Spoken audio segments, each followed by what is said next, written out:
Assalamualaikum warahmatullahi wabarakatuh. Puji syukur kita panjatkan kepada Tuhan Yang Maha Kuasa atas limpahan rahmat, kesehatan, dan waktu yang diberikan kepada kita sehingga kita dapat bertemu kembali pada sesi ini. Pada sesi ini kita akan menyajikan poster yang akan ditampilkan oleh setiap kelompok, dan kelompok yang akan menyajikan setiap harus siap untuk memberikan penampilan yang baik. Selanjutnya untuk efektivitas waktu saya akan mempersilahkan masing-masing kelompok untuk tampil. Sekian, terima kasih, dan kita lihat sesi ini. Terima kasih buat waktu dan kesempatan yang diberikan kepada kami dari kelompok 4 untuk mempresentasikan hasil kerja kelompok kami. Dari di sini kami akan mempresentasikan penyakit serangan jantung. Waktu dan kesempatan saya berikan kepada pemateri pertama. Baik, yang pertama pengertian serangan jantung. Serangan jantung dikenal sebagai infark miokard atau kondisi medis serius yang terjadi ketika aliran darah ke sebagian arah jantung terhenti atau berkurang secara tiba-tiba karena penyumbatan arteri koroner yang memasok darah ke jantung. Kemudian ciri-ciri atau gejala penyakit jantung. Yang pertama, nyeri dada yang dapat menjalar ke lengan, leher, rahang, atau punggung. Yang kedua, kesulitan bernapas atau sesak napas yang tidak lazim. Yang ketiga, rasa mual atau bahkan menyebabkan muntah. Yang keempat, berkeringat dingin, di mana seseorang akan berkeringat dingin yang berlebihan. Yang kelima, pingsan atau pusing atau pingsan, di mana keadaan terkadang seseorang akan merasa pusing dan kemudian akan kehilangan kesadaran. Yang berikut pemeriksaan penyakit. Pemeriksaan serangan jantung biasanya melibatkan beberapa langkah diagnostik, termasuk yang pertama ada elektrokardiogram atau EKG, di mana tes ini merekam aktivitas listrik jantung dan dapat menunjukkan perubahan yang terkait dengan serangan jantung. Yang kedua ada radiografi dada, di mana pemeriksaan sinar X atau röntgen dada dapat membantu menilai kerusakan jantung atau komplikasi lainnya. Yang ketiga, ekokardiogram. Tes ultrasonografi jantung ini memungkinkan dokter melihat gambaran visual dari jantung dan mengevaluasi kerusakan. Yang keempat, angiografi koroner. Prosedur ini menggunakan pencairan berbasis sinar X untuk melihat pembuluh darah koroner dan menilai penyumbatan. Yang berikut penanganan serangan jantung. Yang pertama, coba untuk duduk atau berbaring dengan nyaman. Yang kedua, konsumsi aspirin. Yang ketiga, jika ada orang lain di sekitar Anda, minta bantuan mereka. Yang keempat, pengobatan serangan jantung. Yang pertama dilakukan dengan trombolisis.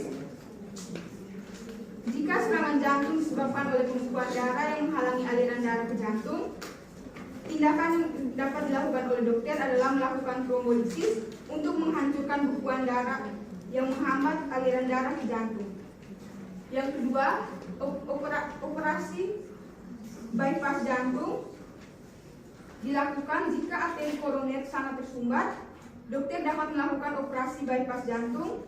Prosedur ini melibatkan pengambilan sebagian pembuluh darah yang menghalangi aliran darah untuk menghindari arteri yang tersumbat dan memungkinkan aliran darah normal ke jantung.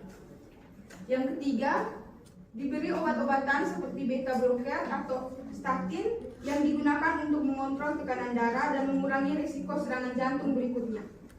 Yang kelima, program rehabilitasi dengan melakukan kegiatan-kegiatan yang dilakukan untuk memulihkan kondisi fisik dan mengelola faktor risiko berolahraga dan berhenti merokok. Yang berikut adalah pencegahan penyakit serangan jantung. Cara pencegahannya dengan melakukan 4P, yaitu yang pertama pola hidup sehat dengan berhenti merokok, mengurangi konsumsi minuman beralkohol, serta berolahraga.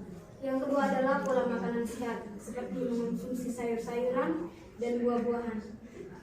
Yang ketiga, pemantauan kesehatan rutin. Dan yang keempat, pemantauan genetik dan riwayat keluarga. Demikian hasil presentasi kami atas perhatiannya kami lakukan.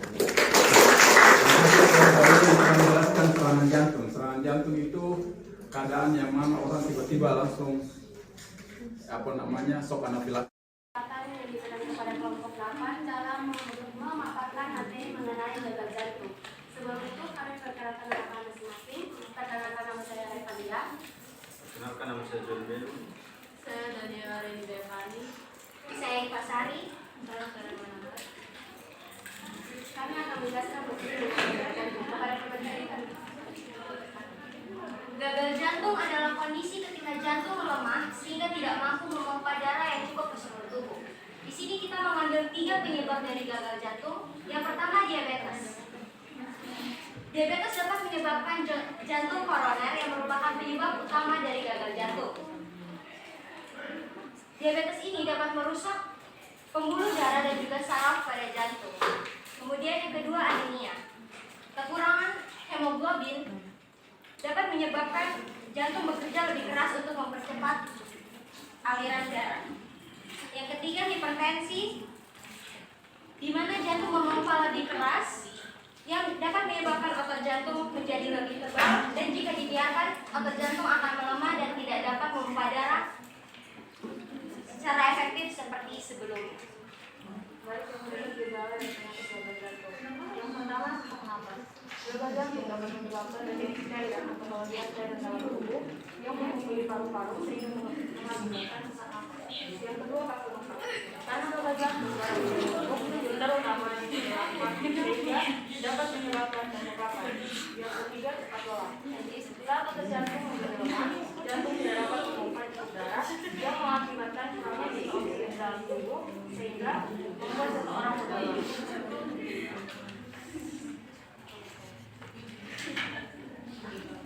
Yang berikut cara pemeriksaan. Pertama, mengukur denyut nadi. Mengukur denyut nadi menggunakan elektrokardiografi. Tujuannya untuk mengetahui jumlah denyut nadi atau kardiovaskular dalam 1 menit. Dengan mengukur denyut nadi, kita bisa mengetahui detak jantung, irama jantung, dan kekuatan jantung. Biasanya jumlah denyut nadi manusia normal itu 60 sampai 100 kali per menit. Yang kedua, check up atau ronsen. Tujuannya untuk mengetahui gejala kondisi kesehatan jantung dan perawatan apa yang dibutuhkan. Yang ketiga, memeriksa tekanan darah.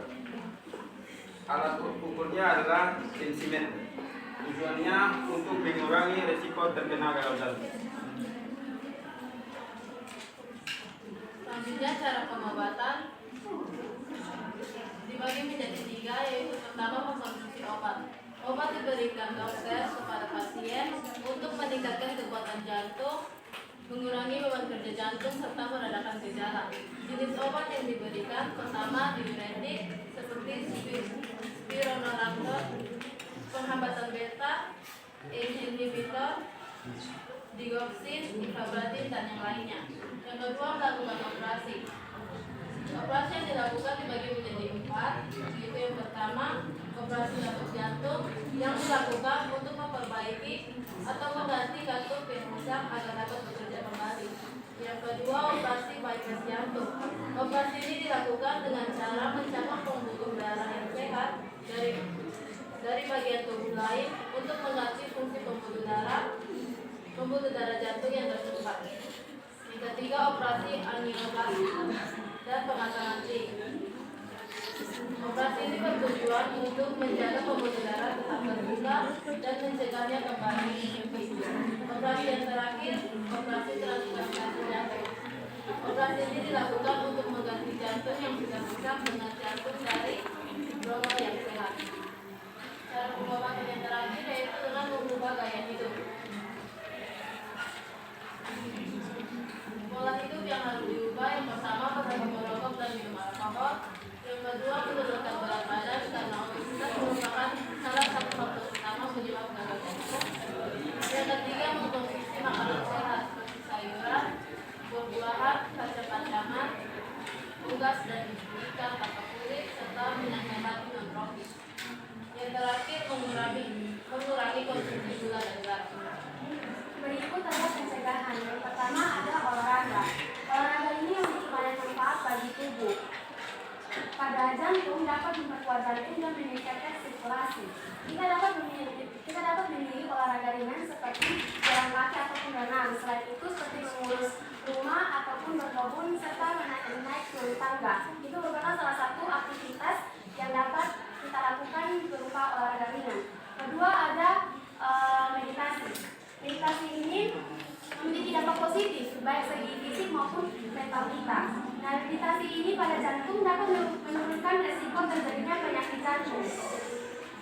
Seperti kita ketahui pada penyakit jantung itu ada faktor-faktor yang mempengaruhinya, yaitu diabetes ataupun hipertensi.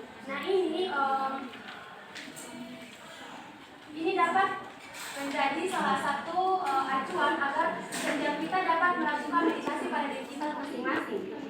Meditasi pada jantung ini dapat menurunkan frekuensi detak jantung, tekanan darah atau kadar hormon berbahaya yang dapat menyebabkan terjadinya faktor-faktor tersebut yang mungkin yang bisa jadi salah satu penyebab gagal jantung.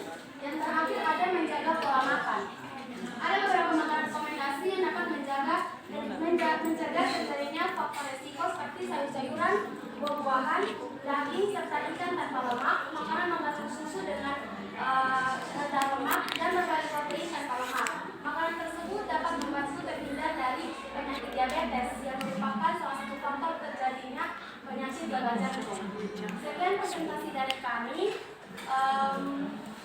Mohon maaf jika presentasi yang kami lakukan kurang dipahami oleh kawan-kawan. Kesepian dan terima kasih. Sekian dan terima kasih.